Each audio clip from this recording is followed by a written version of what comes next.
America president Donald ట్రంప్ను హత్య చేసేందుకు Iran కుట్రలు పన్నుతోందా? ఇజ్రాయెల్ ఇంటెలిజెన్స్ ఖచ్చితమైన సమాచారం ట్రంప్కు చేరవేసిందా? దీంతో ట్రంప్ కాల్పుల విరమణ ఒప్పందాన్ని పక్కన పెట్టి ఇరాన్పై కసితీర దాడులు చేస్తోందా అంటే అవునంటోంది America media.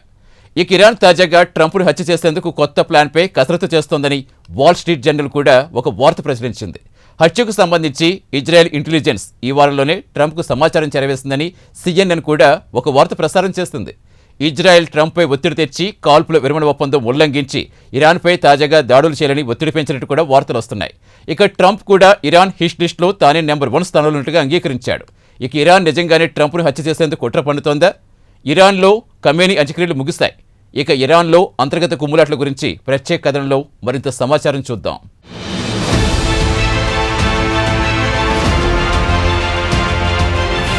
America president Trump హత్యకు ఇరాన్ కుట్ర పన్నుతోందన్న వార్తలు అమెరికా మీడియాలో పెనుదుమారం రేపాయి. ఇక ఇజ్రాయెల్ ఇంటెలిజెన్స్ ట్రంప్ హత్య కుట్రకు సంబంధించి అమెరికాకు సమాచారం అందించింది. కాల్పుల విరమణ ఒప్పందాన్ని ఉల్లంఘించి వెంటనే ఇరాన్పై దాడులు చేయాలని ప్రోత్సహించిందన్న వార్తలు కూడా వస్తున్నాయి. అందుకే ట్రంప్ కూడా రెచ్చిపోయి ఇరాన్పై దాడుల జోరును పెంచాడని చెబుతున్నారు. అయితే గత కొన్ని వారాల నుంచి ట్రంప్ బెదిరింపుల హెచ్చరికల్ని అమెరికా ఇంటెలిజెన్స్ గమనిస్తోంది. కాగా అమెరికా ప్రెసిడెంట్ ట్రంప్ కూడా తుర్కియా రాజధాని అంకారాలో మీడియాతో మాట్లాడుతూ అమెరికా హిట్ లిస్ట్లో తానే నెంబర్ 1 స్థానంలో ఉన్నానని బుధవారం చెప్పారు. ప్రస్తుతానికి తాను బతికి బయటపడ్డానని, అయితే అది ఎల్లకాలం సాధ్యం కాదు అని ట్రంప్ అన్నారు. అయితే ట్రంప్ ఈ మాటల్ని ఇజ్రాయెల్ ఇంటెలిజెన్స్ రిపోర్ట్ చూసిన తర్వాత అన్నాడా అన్న టాక్ కూడా అమెరికా మీడియాలో వినిపిస్తోంది. ఒకవైపు ఇరాన్ అమెరికాలో దాడులు ప్రతిదాడులు కొనసాగిస్తూ ఉండగా, మరోవైపు అమెరికా ఇరానియన్ అధికారులు మాత్రం తెర వెనుక అణు ఒప్పందానికి సంబంధించి చర్చలు జరుపుతున్నారు. ఆగస్టు 2వ వారానికి ఈ చర్చలు కొలిక్కొచ్చే అవకాశాలున్నాయని చెబుతున్నారు.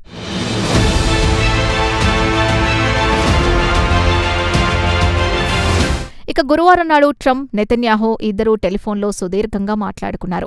అయితే ఇరువురి మధ్య ఏకాభిప్రాయం కుదరలేదని సమాచారం. ఇక నెతన్యాహు మాత్రం ఇరాన్కు గట్టిగా బుద్ధి చెప్పాలని, ఇక తిరిగి కోలుకోకుండా దెబ్బ కొడతామని అంటుంటే, ట్రంప్ మాత్రం నెతన్యాహు ప్రతిపాదనను తిరస్కరించారు. ఇక ట్రంప్ వాదన విషయానికొస్తే ఇరాన్తో యుద్ధం వల్ల తాను ఆర్థికంగా నష్టపోతానని వాదిస్తున్నాడు. అయితే ఇరు దేశాల మధ్య సంబంధాలు యథాతథంగా కొనసాగిద్దామని ఇరువురూ ఒక అంగీకారానికి వచ్చారు. అయితే ఇరాన్ మాజీ కమాండర్ కాసిం సులేమానీ హత్యకు ఇరాన్ ప్రతీకారం తీర్చుకోవాలనుకుంటోందన్న వార్తలొస్తున్నాయి. ట్రంప్ మొదటిసారి ప్రెసిడెంట్గా ఉన్నప్పుడు 2020లో ఇరాన్లో ఖమేనీ తర్వాత కాసిం సులేమానీ అత్యంత శక్తివంతమైన నాయకుడు. సులేమానీ బాగ్దాద్ ఇంటర్నేషనల్ ఎయిర్పోర్ట్లో దిగిన వెంటనే అమెరికా డ్రోన్ల దాడిలో ఆయన్ను లేపేసింది. ఇది ఇరాన్ను కోలుకోలేని దెబ్బతీసింది. అప్పటి నుంచి ఇరాన్ ట్రంప్ను లేపేయడానికి శతవిధాలా ప్రయత్నిస్తోంది. ఇక తాజాగా అయతుల్లా అలీ ఖమేనీ అంతిమ యాత్రలో కూడా ట్రంప్ని చంపుతామంటూ పెద్ద ఎత్తున బ్యానర్లు కనిపించాయి.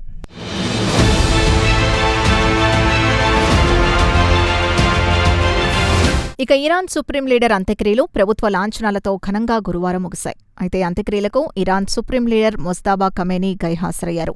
అయితే ఫిబ్రవరి 28న అమెరికా ఇజ్రాయెల్ వైమానిక దాడుల్లో అయతుల్లా ఖమేనీతో పాటు ఆయన కూతురు, మనవరాలు, అల్లుడు, ముజ్తబా భార్య కూడా చనిపోయారు. అయితే ఖమేనీతో పాటు ఆయన కుటుంబ సభ్యుల్ని మషాద్లోని ఇమాం రిజా మసీదు వద్ద ఖననం చేశారు. ఇక ఇరాన్ మాజీ సుప్రీం లీడర్ అయతుల్లా ఖమేనీ అంత్యక్రియలకు ఇరాన్ నాయకులు ఐకమత్యంగా కలిసికట్టుగా కార్యక్రమాన్ని పూర్తి చేశారు.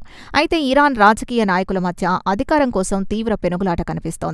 ఇక Iran vice president Mohammad Jafar Qayyum మాత్రం ఇరాన్ సుప్రీం లీడర్కు సర్వాధికారాలు లేవని, తుది నిర్ణయం తీసుకునే హక్కు ముజ్తబా ఖమేనీకి లేదని వాదిస్తున్నాడు. ఏదైనా అంశం చర్చకొచ్చినప్పుడు దానికి డిబేట్ తర్వాతనే తుది నిర్ణయం తీసుకోవాల్సిందేనని ఆయన పట్టుబడుతున్నారు. సుప్రీం లీడర్కి సర్వాధికారాలుంటే ఇక పార్లమెంట్ ఎందుకు, నేషనల్ సెక్యూరిటీ కౌన్సిల్ ఎందుకు అని ఆయన సీనియర్ ప్రభుత్వ అధికారులతో మాట్లాడుతున్నట్లు న్యూయార్క్ టైమ్స్ ఒక వార్తను ప్రచురించింది.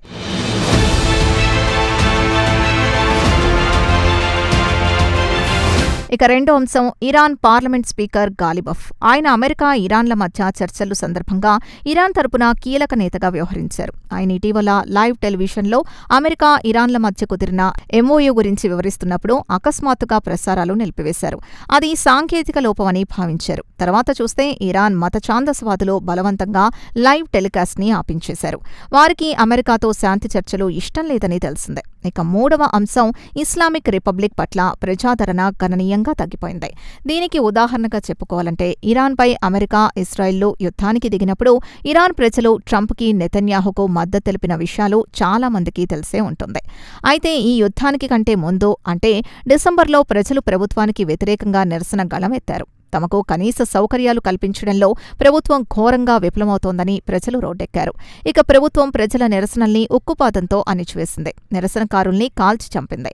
పోలీసుల కాల్పుల్లో సుమారు 5,500 మంది అమాయక పౌరులు ప్రాణాలు కోల్పోయారు. 41,000 మందిని అరెస్ట్ చేశారు.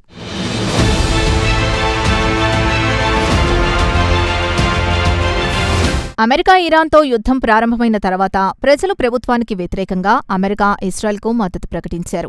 ఇది ప్రభుత్వం పట్ల ప్రజల్లో ఒక రకమైన ఆగ్రహాన్ని చెప్పక తప్పదు. ప్రజలు ఆర్థికంగా ఇబ్బందులు పడుతున్నారు. అమెరికా ఆంక్షల కారణంగా ఆర్థిక వ్యవస్థ కుప్పకూలింది. ఇవన్నీ పక్కన పెడితే మత ఛాందసవాదులు విధించే చట్టాలు, నిబంధనల్ని ప్రజలు తీవ్రంగా వ్యతిరేకిస్తున్నారు. దీనికి ఉదాహరణగా చెప్పుకోవాలంటే మాషా అమినీని చెప్పుకోవాల్సిందే.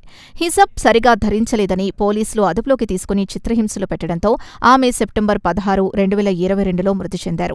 దీంతో యావత్ ఇరాన్ భగ్గుమంది. ప్రజలు రోడ్డెక్కి నిరసన తెలిపారు. ప్రభుత్వం వందలాది మంది నిరసనకారుల్ని చంపేసింది. వేలాది మందిని అరెస్ట్ చేసింది.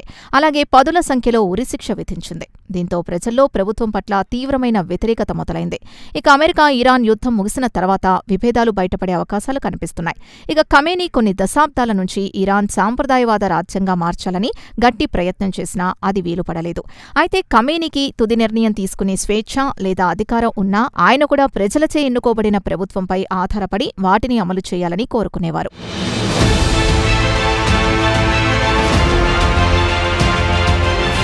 ఇక అమెరికాతో డీల్కి సంబంధించి కూడా భేదాభిప్రాయాలు పొడసూపాయని న్యూయార్క్ టైమ్స్ వెల్లడించింది.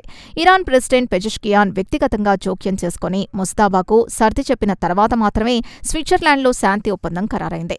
చర్చల సందర్భంగా నిర్ణయం జాప్యానికి కారణం ముస్తాబా అని తెలిసింది. పెజెష్కియాన్ దేశ ఆర్థిక వ్యవస్థ గురించి చెప్పడమే కాకుండా అమెరికా ఇరాన్ నౌకల్ని అడ్డుకుంటోందని, దీనివల్ల ఆర్థికంగా తీవ్ర ఇబ్బందులు ఎదుర్కోవాల్సి వస్తుందని పెజెష్కియాన్కు వివరించడమే కాకుండా తన ప్రతిపాదనను తిరస్కరిస్తే తాను రాజీనామా చేస్తానని హెచ్చరించడంతో ముస్తాబా దారికొచ్చాడని చెబుతున్నారు. ఇక ఇరాన్ ప్రెసిడెంట్కు ఇరాన్ సెంట్రల్ బ్యాంక్ చీఫ్ మద్దతుంది. ఆయన కూడా దేశ ఆర్థిక వ్యవస్థ గురించి ముస్తాబాకు ఒక లేఖలో వివరించారు. ఇక అమెరికా బ్లాకేడ్కి పాల్పడితే దేశంలో ఆహారంతో పాటు మందుల కొరత ఏర్పడుతుందని, ప్రస్తుతం ఉన్న నిల్వలు ఆగస్టు వరకు సరిపోతాయని వివరించారు. ఇక పెజెష్కియాన్తో పాటు ఇరాన్ సెంట్రల్ బ్యాంక్ గవర్నర్ చొరవ తీసుకుని వాస్తవాలు ముస్తాబా దృష్టికి తెచ్చిన తర్వాత మాత్రమే స్విట్జర్లాండ్లో శాంతి ఒప్పందాలపై సంతకాలు జరిగాయి.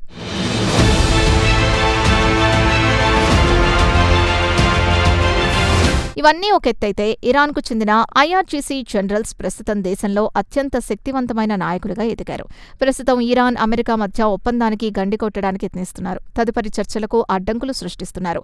వీలైనంత వరకు యుద్ధాన్ని పొడిగించాలని చూస్తున్నారు. ప్రస్తుతం ఖమేనీ అంత్యక్రియలు ముగిశాయి కాబట్టి ఇక ఇరాన్లో 3 ముక్కల ఆట మొదలైంది. మరి ఆటలో ఎవరు పైచేయి సాధిస్తారో కాలమే చెప్పాలి.